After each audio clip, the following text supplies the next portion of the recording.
वो आना चाहे तो हमें स्वीकार करना चाहिए। अरे तो आपने तो ऑफर वापस ले लिया, आप कह रहे हैं हम बात ही करेंगे। हमारा ऑफर है उनके लिए, अगर उनके पास है विधायक, अगर उनमें हिम्मत है तो बाहर आए और उत्तर प्रदेश को और देश को बचाएं।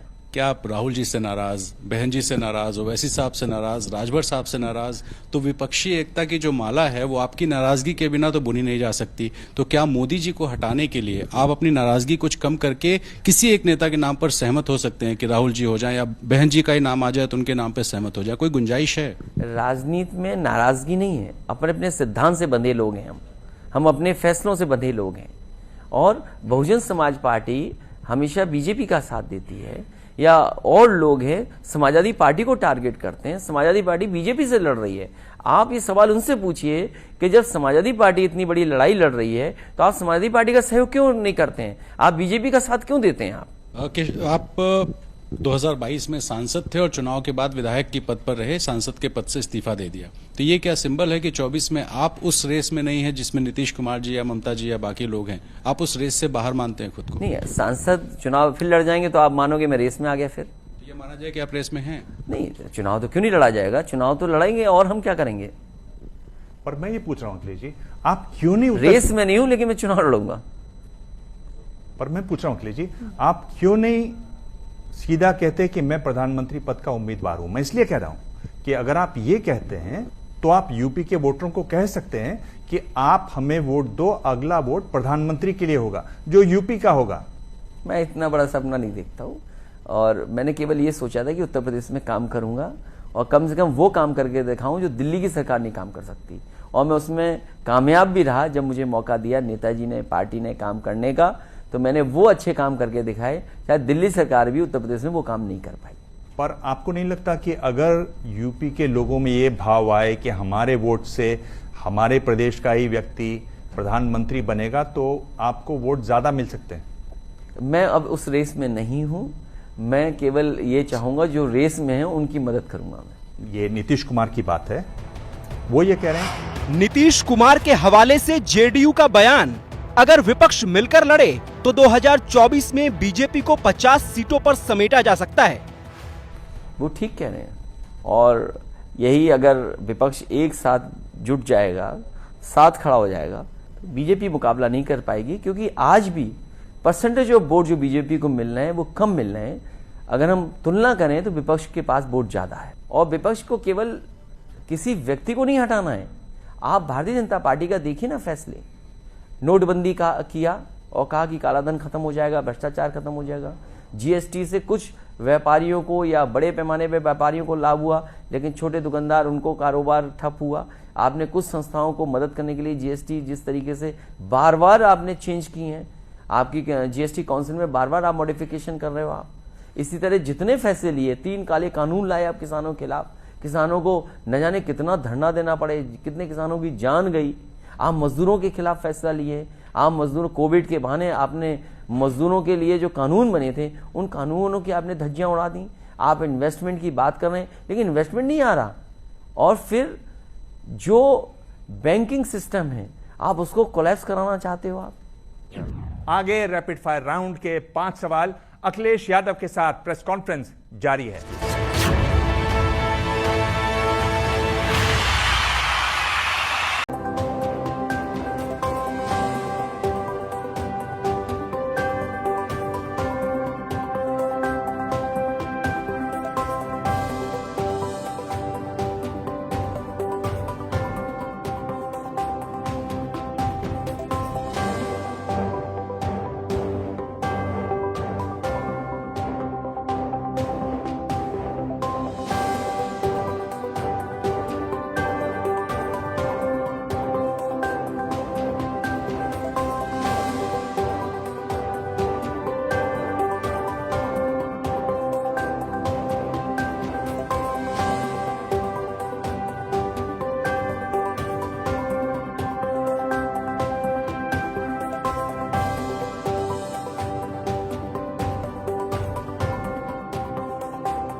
ये बताइए कि इस बार आपका ज्यादा ध्यान किस पर है, 2024 के चुनाव पर या 2027 के चुनाव पर?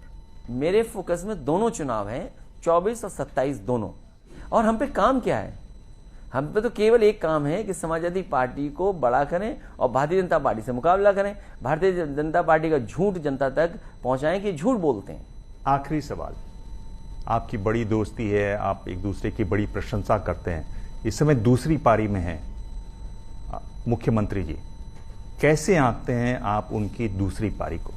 दूसरी पारी में वो ज्यादा कंफ्यूज हो गए, पहली पारी में कंफ्यूज थे। अब दूसरी पारी अगर जनता ने दी है, मौका दिया है, तो आपको काम ज्यादा करना चाहिए। आज भी आप काम क्या कर रहे हैं? आप कैंसर इंस्टीट्यूट जो समाजवादियों ने बनाया था, नेताजी ने शिलान्यास किया था, उद्घाटन हो चुका था। मैं सवाल ये नहीं करता किसी नेता की प्रतिमा आप लगा रहे हैं, मुझे ठीक है, सम्मान की बात है कि उन नेता का आपने प्रतिमा लगाई, लेकिन क्या कैंसर इंस्टीट्यूट को आपने चालू कर दिया? आज भी उत्तर प्रदेश के बड़े पैमाने पे बीमार लोगों को इलाज कराने के लिए मुंबई, आपके दिल्ली या और जगह जाना पड़ता है। क्या इस कैंसर इंस्टीट्यूट में फ्री इलाज नहीं हो सकता था?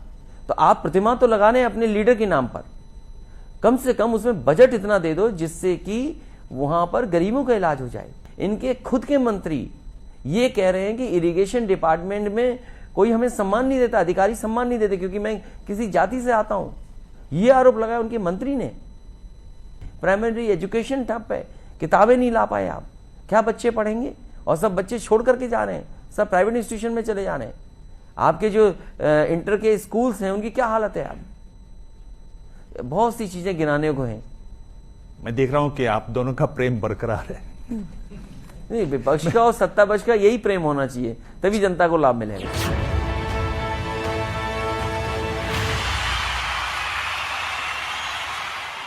अगला दौर है अखिलेश जी, ये मैं आपसे 5 सवाल पूछूंगा, 2 ऑप्शन दूंगा, आपको उनमें से एक चुनना है। तीसरा ऑप्शन है, आप कह सकते हैं पास, रैपिड फायर, ठीक है? तो आपको कौन सी भूमिका ज्यादा पसंद आ रही है, विधायक के तौर पर या आप पहले थे सांसद के तौर पर? विधायक के रूप में फिलहाल। क्यों? यहाँ सदन नहीं चल रहा है, सदन चलाना चाहिए, तो शायद सरकार को जवाब देने के लिए हम लोग मजबूर करेंगे तमाम सवालों का। और उत्तर प्रदेश की जनता के लिए कम से कम सदन चले तो ऐसे विधायक के रूप में, एक लीडर ऑपोजिशन के रूप में बात अपनी रख सकेंगे, सरकार से जवाब मांगेंगे। प्रधानमंत्री पद के लिए अगर आपसे पूछा जाए तो इन 2 में से आप किसको चुनेंगे, नीतीश कुमार को या ममता बनर्जी को? मैं कोई पिक नहीं करूंगा नाम, और रास्ता बनेगा कि कौन अगला प्रधानमंत्री होगा, उसका रास्ता निकलेगा। मुझे मालूम था आप इस सवाल का जवाब देंगे नहीं। अगला सवाल है, आपको ज्यादा फायदा किसके गठबंधन से हुआ? मुझे लगता है आप इसका जवाब देंगे, बीएसपी से या कांग्रेस से ज्यादा फायदा किससे हुआ?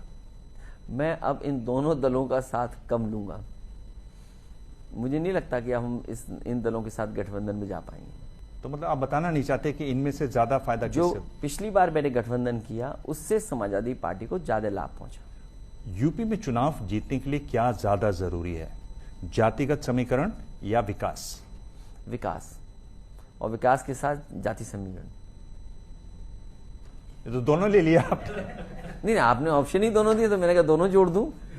कांग्रेस का अध्यक्ष कौन हो कि पार्टी को ज्यादा फायदा हो, गांधी नेहरू परिवार से कोई हो या कोई बाहर वाला हो? ये कांग्रेस पे छोड़ दीजिए, ये कांग्रेस तय करे अपना। अखिलेश जी, आपने करीब करीब सभी सवालों के जवाब दिए और मैं देख रहा था कि आप सवालों के जवाब अब लंबे देने लगे हैं, उनमें बहुत सारे आंकड़े भी भरने लगे हैं। मुझे लगता है कि 2024 की आपकी तैयारी शुरू है। बहुत बहुत धन्यवाद। बहुत धन्यवाद। प्रेस कॉन्फ्रेंस में आज इतना ही। अगले हफ्ते मुलाकात होगी एक और खास मेहमान से। तब तक देखते रहिए एबीपी न्यूज।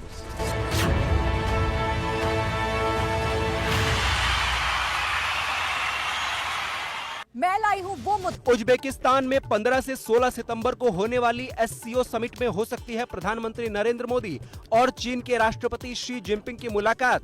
उज्बेकिस्तान के राष्ट्रपति ने दोनों नेताओं को भेजा न्योता। 2019 से नहीं मिले हैं मोदी और जिनपिंग। हिंदुओं के सबसे बड़े धर्मगुरु शंकराचार्य स्वामी स्वरूपानंद सरस्वती का निधन। 99 साल की उम्र में मध्य प्रदेश के नरसिंहपुर जिले के ज्योतिष पीठ आश्रम में ली आखिरी सांस। शंकराचार्य स्वामी स्वरूपानंद सरस्वती के निधन पर प्रधानमंत्री नरेंद्र मोदी समेत तमाम हस्तियों ने जताया दुख। पीएम मोदी ने ट्वीट कर लिखा, शोक के इस समय में उनके अनुयायियों के प्रति मेरी संवेदनाएं। ज्ञानवापी श्रृंगार गौरी मामले में कल आने वाले वाराणसी जिला कोर्ट के फैसले को लेकर पुलिस प्रशासन पूरी तरह अलर्ट। धारा 144 लागू की गई। चप्पे चप्पे पर सुरक्षा के कड़े इंतजाम। गुजरात दौरे के दौरान सोमनाथ मंदिर पहुंचे केंद्रीय गृह मंत्री अमित शाह। शाह ने सोमनाथ मंदिर के किए दर्शन। दिल्ली में छठ पूजा को लेकर बीजेपी सांसद मनोज तिवारी ने उपराज्यपाल को लिखी चिट्ठी। कहा, यमुना की सफाई तेजी से कराई जाए ताकि पिछली बार की तरह श्रद्धालुओं को परेशानियों का सामना न करना पड़े। गुलाम नबी आजाद ने नई पार्टी बनाने का ऐलान किया। बोले, अगले 10 दिन में करेंगे नई पार्टी की घोषणा। मेरे साथ नई पार्टी को खड़ी करने के लिए, जिसका ऐलान इंशाअल्लाह अगले 10 दिनों में होगा।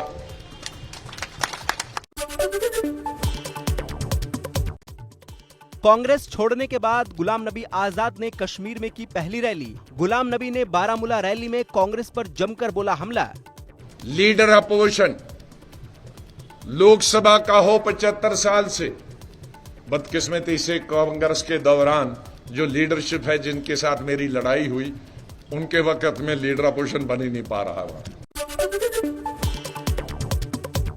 एनसीपी प्रमुख शरद पवार ने चीन समेत कई मुद्दों को लेकर मोदी सरकार को घेरा। शरद पवार ने कहा, चीन पर प्रधानमंत्री मोदी ने देश को गुमराह किया। कि हमारे प्राइम मिनिस्टर ने जो बात की वो बात सच्चाई की बात नहीं, देश को गुमराह किया। मैं लाई हूँ वो मुद्दा जिसे अनदेखा करना मुश्किल है। मैं लाया हूं वो सच जिससे नजरें हटाना आसान। Any questions?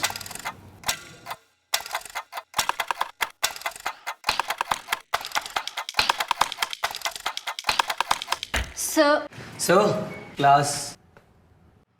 Alright, we'll discuss the rest of it tomorrow. जब कोचिंग में कुछ समझ ना आए, जस्ट आस्क फिलो। अब स्टूडेंट्स की हर मुश्किल हुई आसान फिलो ऐप पे। पढ़ो लाइव 1-on-1 एक्सपर्ट ट्यूटर्स के साथ। Connect with in 60 seconds 24/7। कौन हो तुम? वही जो तुम थी। मैं ये लो, Kaveri easy fast hair colour. बस 10 मिनट में बालों को फिर से खूबसूरत बना दे। Kaveri easy fast hair colour, easy भी और फास्ट भी।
सालों से लगातार देश के बड़े बड़े क्रिमिनल्स को हमने किया है बेनकाब।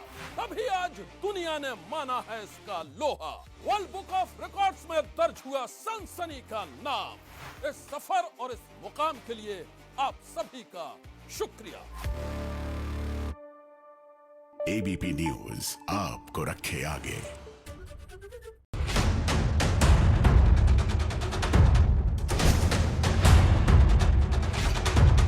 क्या है निवेश गुरु नीलेश शाह का फंडा?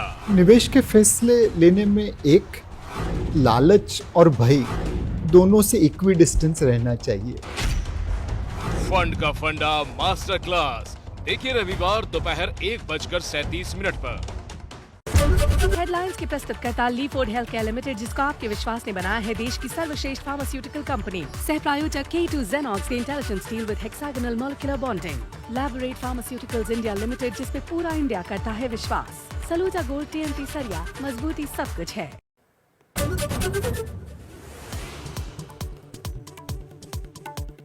15-16 सितंबर को उज्बेकिस्तान में होने वाली SCO मीटिंग में हो सकती है मोदी और जिनपिंग की मुलाकात। उज्बेकिस्तान के राष्ट्रपति ने दोनों नेताओं को निमंत्रण भेजा।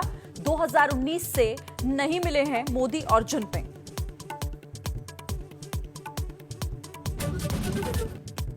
दिल्ली में अब बस घोटाले के आरोपों को लेकर दंगल। CBI जांच की LG की मंजूरी के बाद आमने सामने आप और बीजेपी। सिर्फ अपनी भ्रष्टाचारों के आरोप से ध्यान भटकाने के लिए एलजी साहब रोज नया नाटक करते हैं। आप सरकार की एक ही एक खूबी, पूरी तरह से ये भ्रष्टाचार में है डूबी। कांग्रेस छोड़ने के बाद गुलाम नबी आजाद ने श्रीनगर में की पहली रैली। 10 दिनों में किया अपनी पार्टी बनाने का ऐलान।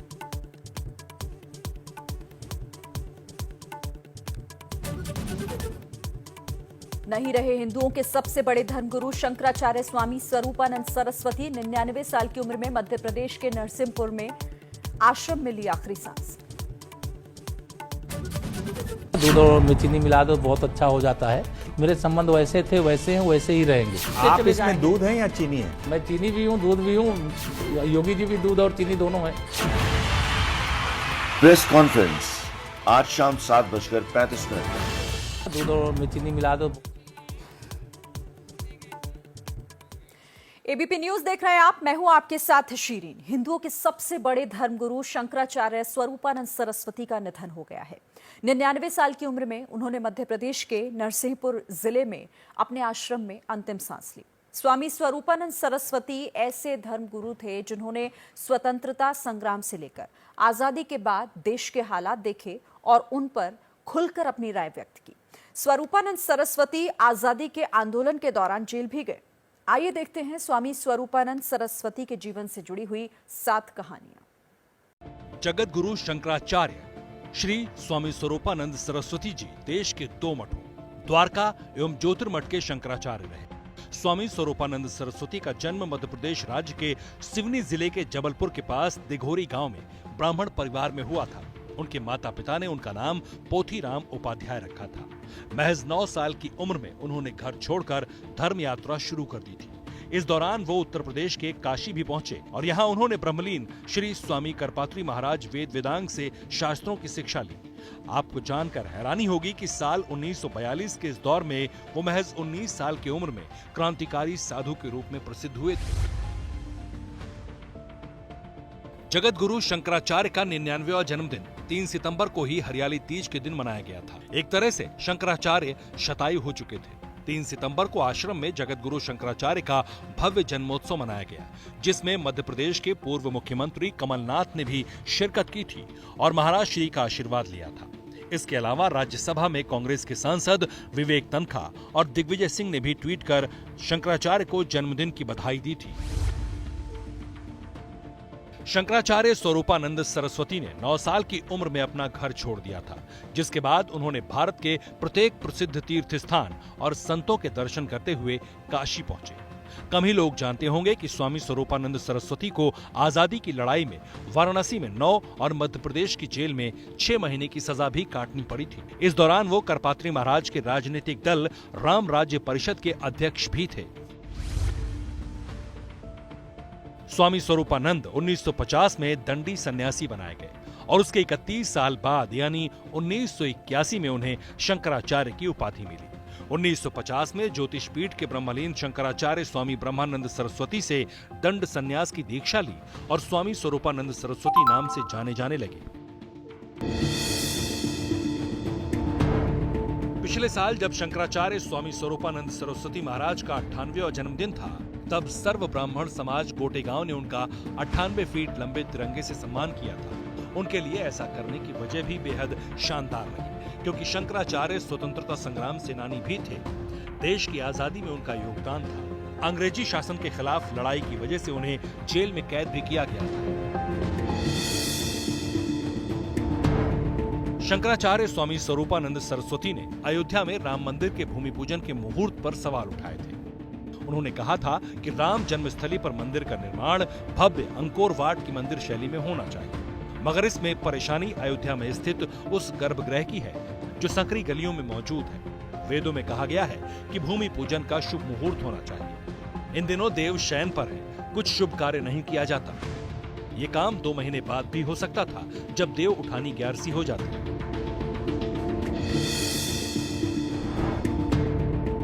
99 साल के बुजुर्ग होते हुए भी शंकराचार्य राजनीतिक तौर पर बेहद सजग थे। शंकराचार्य स्वरूपानंद सरस्वती हर रोज तेज रोशनी में सहयोगियों की मदद से 2 घंटे अखबार पढ़ते थे। राजनीतिक वजहों से शंकराचार्य कई बार विवादों में भी घिरे। शंकराचार्य होते हुए भी उन्हें राम मंदिर विरोधी तो कभी कांग्रेस समर्थक शंकराचार्य कहा गया। हालांकि शंकराचार्य का तर्क ये रहा कि अगर उन्हें धर्म के इतने परम पद पर बिठाया गया है तो सही और गलत का भेद करने में उनसे कोताही की उम्मीद भी करना गलत है। ऐसा टीवी के इतिहास में बहुत कम हुआ होगा जब शंकराचार्य किसी टीवी न्यूज स्टूडियो में गए हों, लेकिन आपके अपने चैनल एबीपी न्यूज के स्टूडियो में 12 साल पहले एक ऐसा मौका आया था जब सभी चारों पीठों के शंकराचार्य एक साथ पधारे थे। वो दिन था 7 मार्च 2010 का। उस दिन द्वारका पीठ के शंकराचार्य स्वामी स्वरूपानंद सरस्वती भी स्टूडियो आए थे। असली और नकली शंकराचार्य की डिबेट के दौरान उन्होंने क्या कहा था, आपको सुनवाते हैं। तो हम तो ये चाहेंगे कि जो हमारे देश की मुख्य समस्या है वो गंगा की शुद्धि की है, जल की शुद्धि की है। आप ये देखें कि न जाने कितने बांध प्रस्तावित हैं, गंगोत्री से लेकर ऋषिकेश तक और बद्रीनाथ से लेकर ऋषिकेश तक। उन बांधों से गंगा प्रदूषित हो रही है। हमारा एक तीर्थ जिसको कहते हैं विष्णु प्रयाग, वो नष्ट हो चुका है, क्योंकि विष्णु प्रयाग में जो अलकनंदा है उसको पहले ही रोक दिया गया है, और जो विष्णु गंगा है उसके लिए फिर बैराज बनाई जा रही है। परिणाम ये हो रहा है कि उस बैराज के कारण ज्योतिर्मठ के पहाड़ के नीचे से वो बन रही है। तो ज्योतिर्मठ के जितने भी स्रोत हैं जिनका पानी ज्योतिर्मठ के लोग पीते हैं, वो सब के सब स्रोत नीचे चले जा रहे हैं। और ये हो सकता है कि पानी के साथ साथ जमीन भी खसक जाए और ज्योतिर्मठ ही समाप्त हो जाए, आदि शंकराचार्य की गुफा खत्म हो जाए। तो इन बातों पर विचार होना चाहिए। इसी तरह से अपराध जो बढ़ रहे हैं भारत में, उन अपराधों को दूर किया जाए जी। और नए नए संप्रदाय निकल रहे हैं, धर्मांतरण हो रहा है, लोग सनातन धर्म से अलग करके दूसरी जगह जा रहे हैं, और इसी तरह से बहुत से लोग निरंकुश होकर साधु के वेश में ऐसा काम कर रहे हैं जी, कि जिससे कि लोगों के मन में साधुओं के प्रति अश्रद्धा जागृत हो रही है। तो उनके संबंध में हम लोग कोई नियंत्रण कर सकें जी, ये सब हमारा सब विचार होना चाहिए। तो वो नहीं हो रहा है। और सबसे बड़ी बात यह है कि जो भगवान आदि शंकराचार्य ने जी एक सिद्धांत स्थापित किया था, एक मिशन था उनका, जिसके लिए उन्होंने ये 4 मठ बनाए थे। तो वो मिशन पूरा होना चाहिए। बिल्कुल। तो उस मिशन के 3 अंग हैं, आपको बताएं हम। एक तो ये है कि उन्होंने ये बताया कि क्या करना चाहिए और क्या नहीं करना चाहिए। और तीसरा मिशन उनका ये है कि सत्य क्या है, परमार्थ क्या है। उस परमार्थ को जानना चाहिए, क्योंकि उसको जानने से ही प्राणी को मुक्ति मिल सकती है जी। तो वो तब समझाया जा सकता है जबकि वहाँ पर शांति हो, संत महात्माओं के प्रति श्रद्धालु लोग जाएं और अच्छे काम करें, अच्छी प्रेरणा वहाँ से लेकर आएँ। हम लोग ये भी चाहेंगे कि वहाँ जो धार्मिक लोग पहुँचें उनको हम ये समझा सकें कि धर्मानुसार धर्म कमाओ और धर्म के लिए कमाओ जी। ये भी हम लोग बताना चाहते हैं। तो हम कैसे बता पाएंगे जब हम स्वयं ही विवादित बना दिए जाएंगे जी। इसलिए हम लोगों को ये ऐसा लग रहा है कि अच्छा अवसर है, जबकि 12 साल के बाद हम लोग हरिद्वार में एकत्र हो रहे हैं, उस अवसर का समाज लाभ उठाए जी। और हमें इस बात से प्रसन्नता है कि उसमें आप लोगों ने हमारा योगदान किया है और हमारी बात आप देश विदेश में पहुंचा रहे हैं। हम ये चाहेंगे कि आगे भी आप हम लोगों का सहयोग करें। सबसे मुख्य बात ये है कि हम लोग भिन्न भिन्न संप्रदायों में विभक्त हैं, तो जो भी व्यक्ति साधु बनता है वो किसी संप्रदाय में दीक्षा लेता है और उस संप्रदाय के कुछ नियम होते हैं जी। उन नियमों का वो जब पालन करता है तो वो संप्रदाय का माना जाता है, और यदि उन नियमों के विरुद्ध आचरण करता है तो वे संप्रदाय स्वयं ही उसका बहिष्कार कर देते हैं। और जहाँ तक जनता का प्रश्न है, जनता वस्तुतः कुछ तो नहीं समझ पा रही है, लेकिन फिर भी बहुत से लोग ऐसे हैं जो कि परंपरा से ये जानते हैं कि साधु कैसे होते हैं। तो जो महात्मा होते हैं, सबसे मुख्य बात तो ये है कि जिसने घर का त्याग कर दिया वो साधु होता है, और जो ब्रह्मचर्य से रहता है वो साधु होता है। जी। तो इन सब